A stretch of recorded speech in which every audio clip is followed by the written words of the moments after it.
과거에는 호불호가 심하게 갈리는 B급 장르였지만 시간이 지나면서 대중적인 장르로 자리잡은 좀비. 지금은 영화, 드라마, 웹툰, 게임까지 다양한 매체에서 쉽게 만나볼 수 있게 되었는데요.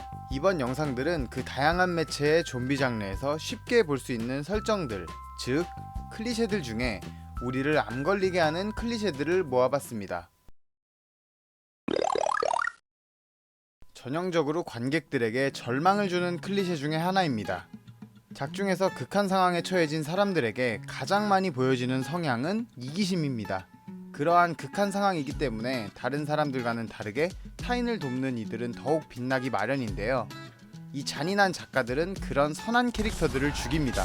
반대로 악역 캐릭터들은 끈질기게 살아남죠. 물론 이러한 클리셰가 작품의 재미와 분노를 유발하여 우리의 몰입감을 올려주기는 합니다만 우리는 분노뿐 아니라 암 걸릴 것 같은 느낌을 같이 받게 되죠.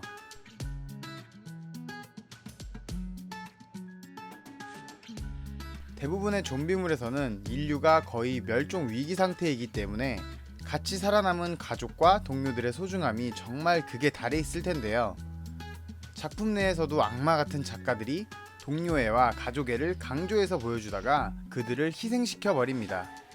작중에서 주인공의 상실감을 공감할 수 있게끔 상당히 비중이 높은 캐릭터들을 말이죠. You can breathe. You can blink. You can cry. Hell, you're all gonna be doing that.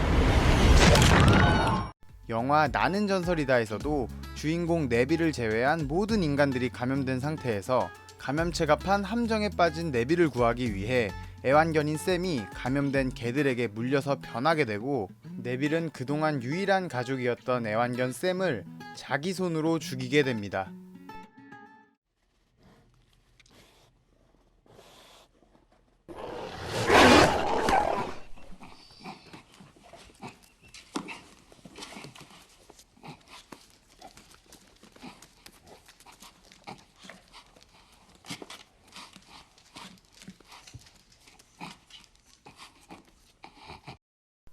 워낙 유명한 장면이라 다들 이 장면을 보면서 슬퍼하셨을 것 같은데요.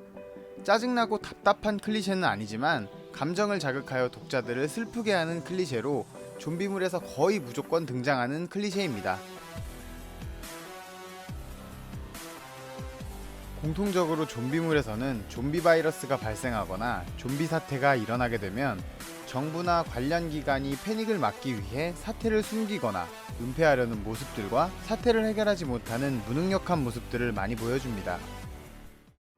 국민 여러분의 안전에는 이상이 없을 것입니다.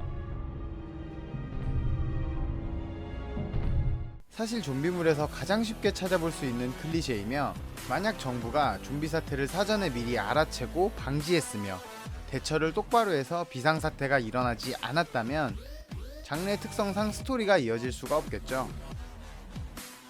절망적인 상황을 만들어야 하는 장르이다 보니 아무래도 무능력하고 부패한 정부와 그 밑에 기관들의 모습들을 보여줌으로써 우리의 바람세포를 자극하여 몰입하게 만드는 클리셰입니다. We don't know. Is that true? 장르의 특성상 엔딩 부분이 허무하게 끝나는 경우가 많습니다. 아무래도 좀비라는 장르가 좀비로 인한 공포와 스릴에 초점이 맞춰져 있긴 하지만 꿈도 희망도 없는 절망감도 많이 강조해서 표현하는 요소 중에 하나입니다.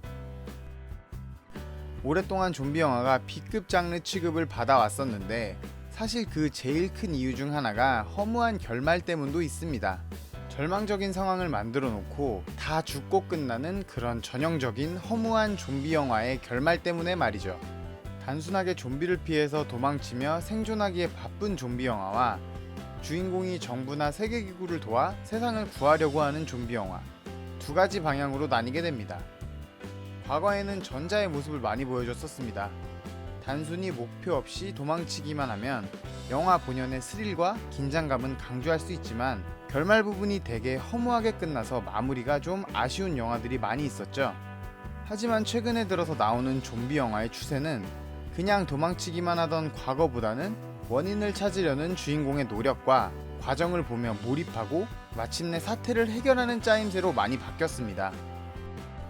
좀비 영화가 B급 영화, 마니아들만 위한 영화였지만 영화 자체의 기승전결의 완성도를 높임으로써 좀 더 대중적인 장르가 되었습니다.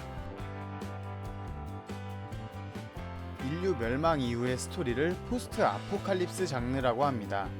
이 장르의 공통적인 특징은 바로 재해나 멸망의 원인보다 탐욕을 가진 인간이 제일 무섭게 나온다는 건데, 좀비 아포칼립스, 즉 우리가 아는 좀비 장르 역시 이런 클리셰가 자주 나옵니다. 사실 아주 기본적인 설정에서도 이런 클리셰가 드러나는데, 좀비 장르를 보다 보면 항상 자신이 살기 위해 동료를 버리고 도망가는 캐릭터들, 다들 한 번쯤은 분명히 보신 적이 있을 겁니다. 상식적으로 생각했을 때는 얼마 없는 인간들끼리 서로 뭉쳐 살아가야 하겠지만, 당장 혼자 먹을 것도 부족한 식량난과 설사 식량을 가지고 있다고 하더라도 앞으로의 식량 조달이 불투명한 상황에서 먹을 입을 늘리는 건 상당히 큰 리스크니까요. 거기에 여기서 그치지 않고 자신과 자신의 집단을 위해 타인을 죽이고 약탈하는 경우도 흔하게 나옵니다.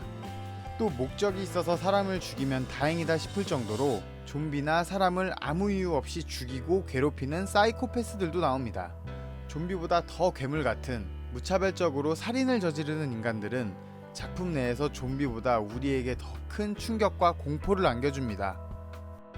지금이야 많이 흔하게 나오는 클리셰이지만, 사실 저 같은 경우도 이 설정을 처음 봤을 때는 이 장르에서 가장 큰 공포와 갈등이 좀비가 아니라 같은 인간끼리의 문제라는 것이 상당히 충격적이었습니다. 영화 부산행에서도 생존자 일행끼리 서로 믿지 못하고 위험 속에 사람을 버리는 장면도 나왔었죠.